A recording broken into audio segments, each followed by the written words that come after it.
C'est ici, dans cet hôtel, que j'ai aimé une femme. C'était du cinéma, je jouais l'amoureux transi. Je prêtais ma voix. Je jouais le rôle d'un reporter oublié de Paris en attente de repartir. C'est dans cet hôtel que je la rencontrais.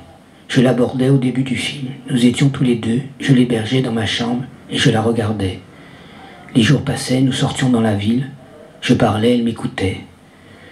Nous étions dans la chambre à la tombée de la nuit, au moment où la ville était si belle. Je crois qu'elle commençait à être sensible à mon attention. Mais ce n'était que du cinéma. Les gens ont cru, en voyant le film, que c'était un documentaire de plus. Je crois que j'étais amoureux d'une image, d'une personne qui n'existait pas.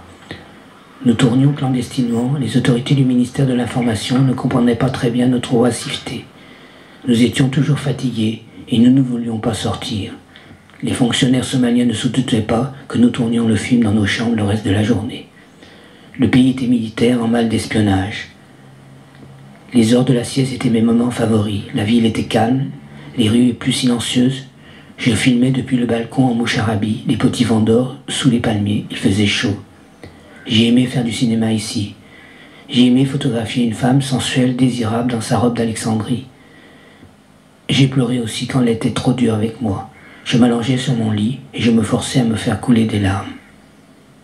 Je me vengeais une heure après en la filmant avec force, comme jamais je n'ai filmé quelqu'un, comme jamais je n'ai filmé des jambes, une épaule, un dos. Chaque cadre, chaque lumière était un désir fou.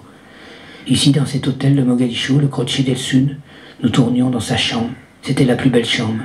J'attendais sur le balcon la lumière rose et chaude comme je voulais. Je tournais 1 minute par jour. Il y avait un livre de Pavès sur la table de nuit, de la musique des Antilles sur une radio. Nous mangions le soir dans le patio des pâtes al dente au pied des arbres que vous voyez. Il faisait bon, la température était idéale, c'était Noël. Tout était si réel que les gens se perdaient en voyant les images, et pourtant que de moments cherchés, que de cadres douloureux. J'aurais pu tout laisser tomber, fuir mon amour comme on fuit un amour sans espoir. Non, je continuais à filmer les détails de son corps et je pleurais le soir sur mon lit.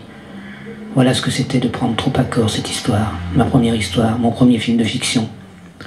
Aujourd'hui, tout est poussière, le blanc est passé, le son sauvage. J'ai du mal à croire à tant de rêves ici dans cet hôtel, dans ce patio avec ce vieux domestique témoin à charge.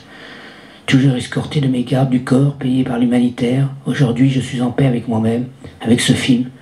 Je ne sais pas si je retrouverai un jour tant de grâce, ces lumières sur un corps, cette liberté, ces plaisirs, cette douleur.